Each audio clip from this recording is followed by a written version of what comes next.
Bien-aimé le Seigneur, je vous salue encore au nom de Jésus. Divin Père Céleste, je m'abandonne humblement entre tes bonnes mains. Seigneur, mets-moi à l'écart. Et Seigneur, utilise-moi, Seigneur, pour parler à ton peuple. Je m'abandonne humblement à toi. Bénis ta parole, Seigneur, et donne le contexte. Au nom de Jésus. Amen. Bien-aimé le Seigneur, je viens de poster Marc chapitre 1 Marc chapitre 2 au verset 1 et 2. Quelques jours après, Jésus revint à Capernaum. On apprit qu'il était à la maison. Et il s'assembla un si grand nombre de personnes que l'espace devant la porte ne pouvait plus les contenir. Il leur annonçait la parole. Bien-aimé le Seigneur, ici nous avons une maison. Et nous savons tous c'est quoi la maison. Nous sommes cette maison.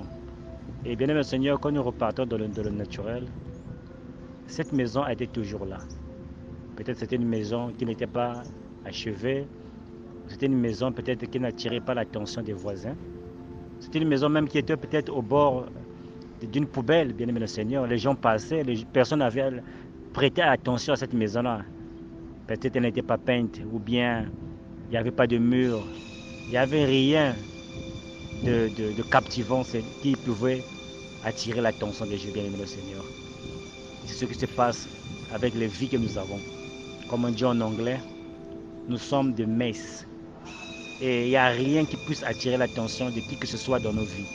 Bien-aimé Seigneur, quand nous regardons des familles de laquelle nous venons, quand nous regardons, bien-aimé Seigneur, dans le quartier où nous avons grandi, les parents qui nous ont conçus, bien-aimés, ils sont absolument rien. Mais dans cette maison, bien-aimé Seigneur, qui n'avait pas d'importance, et je suis sûr, mais ce qui a fait la différence, mon frère et ma soeur, toi qui m'écoutes, c'est lorsque Jésus est entré dans cette maison-là, bien-aimé Seigneur. C'est la présence de Jésus qui a attiré toute cette masse de gens, toute cette multitude qui venait et il n'y avait plus de place dans cette maison. C'est parce que Jésus y était. Et si Jésus partait, et je crois que cette maison n'aura plus d'attraction, bien-aimé Seigneur. Et c'est la même chose avec nos vies, bien-aimé Seigneur. Ce que nous avons besoin aujourd'hui, c'est la présence de Jésus dans nos vies.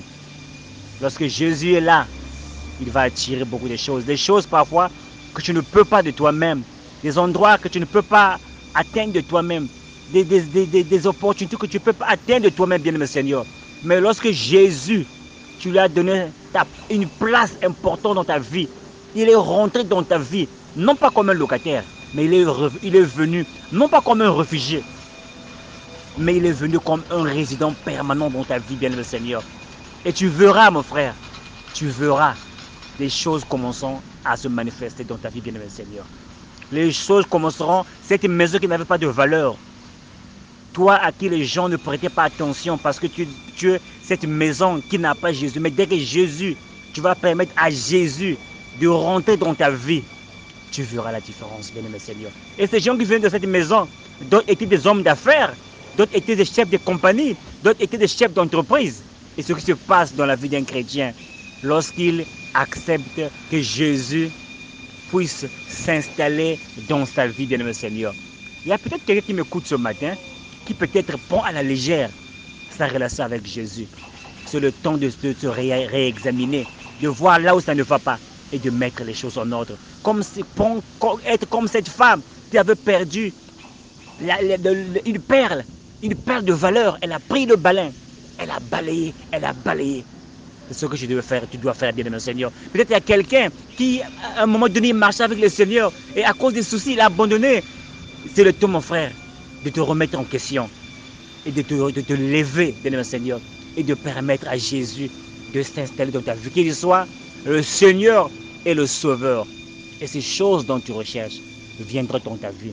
Et c'est la même chose lorsque cette maison a reçu Jésus.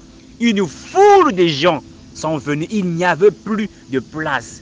C'est la même chose que Jésus fera dans ta vie lorsque tu l'acceptes pleinement, lorsque tu réexamines encore ta vie et lorsque tu lui donnes le contrôle de ta vie. Que Dieu vous bénisse. Frères et sœurs, examinons ensemble Marc chapitre 11, versets 8, 9. Et nous verrons ici que ils amenèrent à Jésus l'ânon sur lequel ils jetèrent leurs vêtements et Jésus s'assit dessus. Beaucoup de gens étendirent leurs vêtements sur le chemin et d'autres des branches qu'ils coupèrent dans les champs. Ceux qui précédaient et ceux qui suivaient Jésus criaient Hosanna. Béni soit celui qui vient au nom du Seigneur. Bien-aimé le Seigneur, voyons ici, c'est le type de quelqu'un qui accepte que Jésus prenne le contrôle de sa vie. Et nous voyons, le but des gens, c'était d'honorer Jésus. Tous les rameaux qu'on jetait, les pannes qu'on mettait au sol, c'était à cause de Jésus. Mais comme Jésus était sur l'ânon, bien-aimé de le Seigneur, l'ânon aussi bénéficiait de la gloire qui tombait à Jésus. Gloire à Jésus, bien-aimé le Seigneur. C'est ça le mystère, bien-aimé Seigneur. Toi qui te bats tous les jours, rien ne marche dans ta vie. Sois comme cet ânon. Sois comme cette maison, bien-aimé le Seigneur, où Jésus laisse qu'il est rentré, bien-aimé le Seigneur. Les gens sont venus. Les opportunités commencent à fleurir. Et vous voyez aussi, si l'ânon avait refusé que Jésus montre sur lui, bien-aimé le Seigneur, l'ânon ne pourra jamais avoir bénéficié. L'ânon a été vu. Vous voyez, l'ânon a peut-être passé dans cette route-là tous les jours. Mais personne n'avait son attention sur l'ânon. Personne ne jetait les rameaux. Personne ne chantait Hosanna. Personne ne disait béni soit celui qui vient au nom du Seigneur. Et personne n'avait aucune intention sur cet ânon, bien-aimé du Seigneur. Mais lorsque l'ânon a accepté d'être pris par les apôtres et être amené à Jésus, vous voyez le processus de la nouvelle naissance, et l'homme de Dieu, qui est les apôtres, qui te détache du péché, qui t'amène à Jésus, et l'ânon n'a pas résisté. Il a donné son dos, et Jésus est monté sur lui. Il a accepté le poids de Jésus.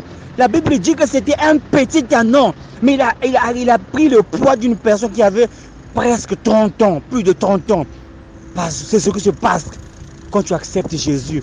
Les choses deviennent un peu difficiles par rapport à la vie que tu menais, mais tu verras la gloire de Dieu dans ta vie. Si tu acceptes d'être soumis à Jésus, de le porter sur ton dos, comme l'ânon l'a fait, bien-aimé le Seigneur, tu verras la gloire de Dieu dans ta vie, le Seigneur.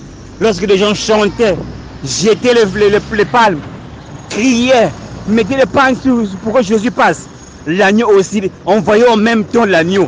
On voyait en même temps l'agneau. Les gens regardent seulement Jésus. Mais comme Jésus était sur l'ânon, l'agneau aussi était aussi en face et on voyait aussi le bien-aimé Seigneur. Et ce qui se passe, toi qui ne connais personne, toi qui es sous-estimé, toi qui ne peux rien faire, toi qui es découragé, ce que tu as besoin aujourd'hui, c'est Jésus. Tu permets à Jésus de prendre le contrôle de ta vie, de monter sur ton dos comme l'agneau l'a fait. Et l'agneau pouvait être quelque chose d'important, bien le Seigneur. Que le Seigneur vous bénisse. Bonjour encore, peuple de Dieu. Merci, pasteur Théoé, pour avoir creusé un peu plus profond. J'ai été vraiment, vraiment béni. Que Dieu te bénisse, mon pasteur. Et en t'écoutant, j'ai reçu quelque chose. Et bien le Seigneur, remarquez une chose. Pour faire du vin, comme a dit le pasteur Théo, c'est tout un processus. Il faut d'abord planter des plantes de raisins. Les raisins doivent produire des fleurs. Et les fleurs doivent produire des raisins. Et les raisins doivent être cueillis. Les raisins doivent être écrasés. Doivent être mélangés avec de l'eau. On doit enlever les épluches. On doit fermenter le vin. C'est tout un processus. Mais le Dieu à qui nous te recommandons ce matin de consacrer ta vie, c'est le Dieu qui saute tous ces protocoles-là. Il prend seulement de l'eau, directement il le change en vin. C'est-à-dire, il saute toutes ces lois établies, bien aimé Seigneur. C'est le Dieu, lorsque ces jeunes hommes étaient à la croix, il a dit, souviens-toi de moi Jésus quand tu seras au royaume. Il a dit, dès aujourd'hui tu es avec moi. Vous voyez, la loi établie était qu'une personne puisse d'abord se repentir. Vous voyez, après la repentance, il fallait se faire baptiser. Après se faire baptiser, il fallait recevoir le Saint-Esprit. Et à ce moment-là, tu es sauvé. Mais une personne qui se trouve à la croix avec Jésus, comme il a reconnu Jésus, il s'est donné à Jésus. Jésus a sauté tout ce protocole-là, bien aimé Seigneur. Il a dit que tu es sauvé. Fini avec moi au paradis. C'est le Dieu qui change les circonstances. C'est le Dieu qui c'est le Dieu des raccourcis, bien-aimé le Seigneur. Le Dieu que nous te présentons ce matin, ce produit de bonne qualité qui est Jésus, que nous te présentons ce matin, bien-aimé le Seigneur, c'est le Dieu. Lorsque Marie devait enfanter le corps de Jésus, il est dit qu'une femme doit être en relation avec un homme pour pouvoir produire un enfant. Mais Dieu a contourné toutes ces lois-là. Une vierge a conçu. Bien le Seigneur, il a sauté tout le protocole, bien le Seigneur, pour juste prendre une vierge directement, un œuf. Elle est devenue enceinte. C'est ce Dieu dont nous parlons ce matin. C'est ce Dieu, bien-aimé le Seigneur, lorsque tu te donnes à lui de tout ton cœur, tu dis, Seigneur Jésus, je ne peux pas de moi-même. Ma vie, je suis fatigué. Je me remets entre tes bonnes mains. Bien-aimé, il te prendra comme de l'eau. Il te changera en vin. Il te prendra comme un pécheur. Il te changera directement. Et tout ce que tu ne peux pas en toi-même, il te dit que c'est difficile. Tu verras comment le Seigneur va changer cela, bien-aimé Seigneur. Fais-lui confiance avec ta vie. Ne dis pas que c'est ma vie. Je fais ce que je veux. Non, bien-aimé Seigneur. Dieu nous a créés et nous nous appartenons. Remets-toi entre les mains du Seigneur. C'est le vrai projet. Que Dieu vous bénisse.